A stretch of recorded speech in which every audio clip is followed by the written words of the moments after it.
अस्सलामुअलैकुम। जीटीवी के digital platform से मैं हूं ज़ुएब थिएजा। आज हम बात करेंगे हुमैरा असगर की जो लाश है वो मामा बन गई है। वो कत्ल है या फिर वो एक तबई मौत है या फिर उन्हें किसी साजिश के नतीजे में उन्हें मारा गया है। ये बहुत सारे सवालात हैं जो गुज़िश्ता कई दिनों से सोशल मीडिया की नज़र हो रहे हैं और बहुत सारे लोग हैं जो इन तमाम सवालात के जवाबात को सुनना चाहते हैं।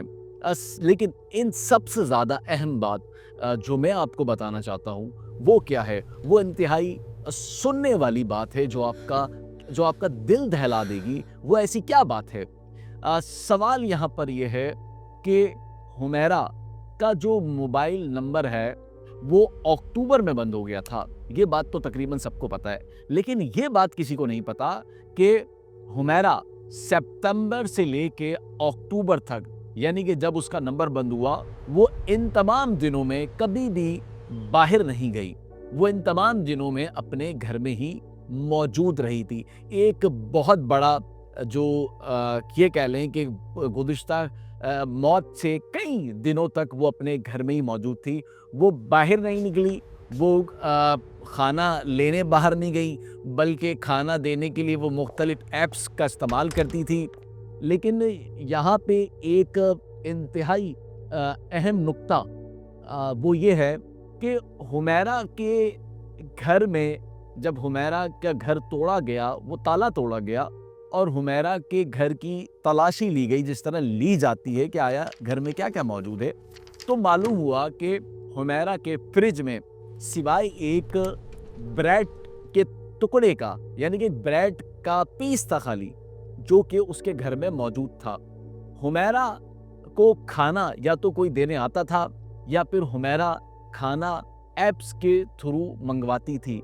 लेकिन हुमैरा के घर से एक सिंगल पैनी, एक रुपया, एक पैसा उसके घर से तलाशी के दौरान, यानी कि जब छानबीन की जाती है, तो वहाँ से एक रुपया भी उसके घर से, हुमैरा के घर से नहीं मिला, जो कि बहुत बड़ा इस पूरे केस में एक सवालिया निशान है कि इतनी बड़ी अदाकारा, इतनी फेमस, और उसके बावजूद उसके घर में उसके पास खर्च करने के लिए रकम नहीं थी।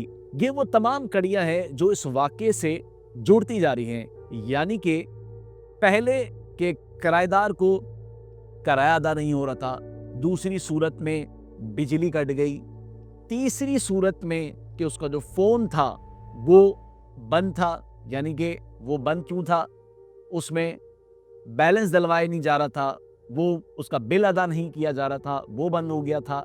फिर आगे चलते जाएं, ये कड़ियाँ हैं जो एक दूसरे को जोड़ती जा रही हैं। फिर उसके साथ साथ उसका नंबर बंद हो गया, फिर नंबर बंद होने के बाद किराया, फिर उसके अंदर जिस तरह मैंने आपको बताया, फिर साथ साथ उसके पास खाने के लिए भी रकम नहीं थी। लेकिन उसकी मौत जिस तरह मैंने आपको बताया कि तभी है, या उसे कत्ल किया गया या फिर मारा गया है। ये तमाम सवालात हैं जिसे सुलझने में कुछ वक्त लगेगा, और उसकी वजह यह है कि मेडिकल की जो रिपोर्ट्स हैं उस पर इन्हिसार किया जा रहा है कि जब तक वो रिपोर्ट्स नहीं आ जाती, जब तक ये तय करना कि आया उसकी मौत तभी है या उसे कत्ल किया गया है या उसे जहर दिया गया है या फिर कोई और वजह जो कि सामने नहीं आ पा रही है। इस केस को थोड़ा सा मैं सारिम केस के साथ जोड़ूंगा, क्योंकि उसकी वजह यह है कि सारिम की जो लाश है वो टैंक से मिली थी। आपको याद होगा, सारिम एक मासूम सा बच्चा था। तो पुलिस ने ये कहा कि सारिम खेलते हुए इस टैंक में गिर गया था। ये पुलिस की तहकीकात में पुलिस का कहना था। लेकिन मेडिकल ने क्या साबित किया? मेडिकल ने ये साबित किया कि उस मासूम बच्चे के साथ ज्यादती हुई और उसके बाद उस बच्चे को इस टैंक में लाकर फेंक दिया गया, और उस केस के अब तक ना मुल्जिमान का पता चल सका है और ना ही वो केस अब तक अपने मंतकी अंजाम तक पहुंचा है। ये इस सारिम का मैं जिक्र इसलिए कर रहा हूं कि ठीक इसी तरह अगर आप हुमैरा की बात करें तो हुमैरा की तहकीकात पुलिस की नज़र में एक तबई मौत उनको दिखाई दे रही है, लेकिन चूंकि انہوں نے بھی اب میڈیکل کی رپورٹس کا وہ انتظار کر رہے ہیں کہ اس میں جو شواہد سامنے آئیں گے اس کی بنیاد پر پھر آگے تحقیقات چلتی رہے گی، لیکن اس میں کچھ وقت لگے گا۔ جب تک آپ G T V platform پر میری معلومات اس کیس سے متعلق دیکھتے رہیے اور مجھے اجازت دیجیے۔ اللہ حافظ۔